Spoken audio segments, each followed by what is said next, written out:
Hello, everybody. My name is Teresa Farr, and I'm with the Deaf-Blind Committee on Human Rights.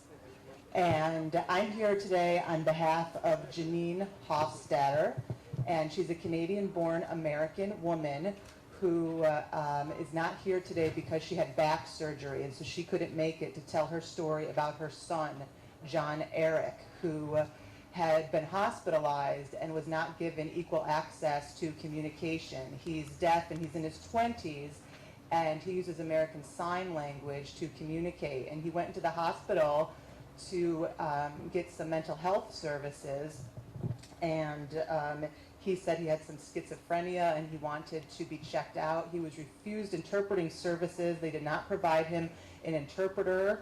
And the nurse and the other orderlies put him in a locked room for 3 days, denied him equal access to communication without an interpreter, and they didn't even test him for, blood pressure, height, or weight, and they ended up giving him a medication he was allergic to, lithium, and he had a horrible reaction to that.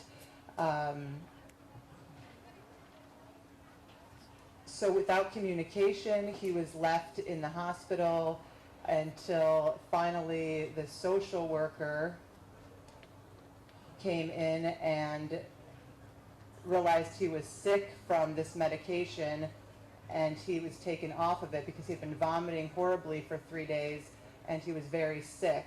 So after the social worker came in and stopped the medication, they realized he was allergic and it could have killed him, and it was not the right medication for him to be on, obviously.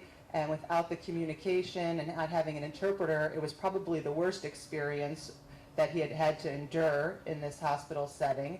And here he's supposed to be going to the hospital for treatment and health care. Not only that, when they released him, they had given him summer clothes, and it was freezing outside, it was winter time, and he was dressed inappropriately to leave the hospital, and they didn't give him the equal access to communication, and he really suffered, as many deaf patients do in the hospital situation, without interpreters, without staff who understand the deaf experience. We want to share that today. Thank you for listening.